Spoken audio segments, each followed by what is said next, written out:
न च शक्नोम्यवस्थातुं भ्रमतीव च मे मनः निमित्तानि च पश्यामि विपरीतानि केशव न च श्रेयो हनुपश्यामि हत्वा स्वजनमाहवे न काङ्क्षे विजयं কৃষ্ণ न च রাজ্যং সুখানি চ। আমি স্থির থাকতে পারছি না হে কেশব, আমার মন ভ্রমিত হচ্ছে। এই যুদ্ধে আমি কেবল হিতের বিপরীত লক্ষণ দেখছি। যুদ্ধে স্বজনদের হত্যা করাতে আমি কোনো মঙ্গল দেখছি না। না আমি এই যুদ্ধে জিততে চাই হে কৃষ্ণ, আর না আমি চাই রাজ্য সুখ। কিং নো রাজ্যেন গোবিন্দ কিং ভোগৈর্জীবিতেন বা येषामर्थे काङ्क्षितं नो राज्यं भोगः सुखानि च त इमेहव स्थिता युद्धे प्राणां त्यक्त्वा धनानि च। কি প্রয়োজন সেই রাজ্যের গোবিন্দ, কি অর্থ এই জীবনে সেই রাজ্য ভোগের? যাদের জন্য চাই এই সমস্ত কিছু, তারাই যে সেই সকল ধনাদির আশা পরিত্যাগ করে এই যুদ্ধে তাদের প্রাণ দিতে উপস্থিত হয়েছে।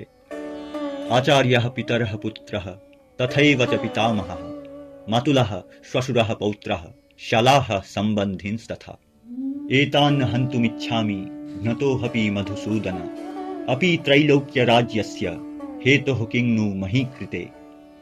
আমাদের এই আচার্যেরা, পিতৃগণ, পুত্রেরা এবং অবশ্যই এই পিতামহগণ, আমাদের মাতুলেরা, শ্বশুরেরা, পৌত্রেরা, শ্যালকেরা এবং এই সকল সম্বন্ধীরা, এরা সকলে আমায় হত্যা করলেও আমি এদের বধ করতে চাই না মধুসূদন।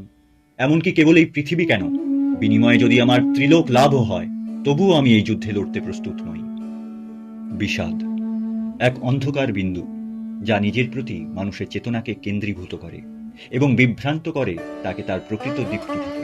এ যেন এক সূর্যগ্রহণ যার কোনো অন্ত নেই, যেন এক অন্ধকূপ যার কোনো তল নেই। এ এক এমন দীর্ঘ রাত্রি যার ভোর না দেখাই যেন শ্রেয়, এক শ্বাসরুদ্ধকর চোরাবালি যার মধ্যে সমাধি যেন জীবনের সমস্ত প্রশ্নের সমাধান। বিষাদ দুঃখ নয়, বিষাদ ভয় নয়, বিষাদ হলো আত্মবিস্মৃতি। স্বজন বিয়োগ, বিবাহ বিচ্ছেদ, কর্মচ্যুতি, বিশ্বাসভঙ্গ, মর্যাদা ক্ষয়, আর্থিক লোকসান, শারীরিক ক্ষতি, এমনকি মহাভারতের কাব্যে অর্জুনের নিজের হাতে স্বজন বধের চিন্তামাত্র ইত্যাদি নানা উৎসের এই বিষাদ মানুষকে পরিচালনা করে সেই একক লক্ষ্য, নিজের অস্তিত্বের গুরুত্ব হারিয়ে ফেলার দিকে।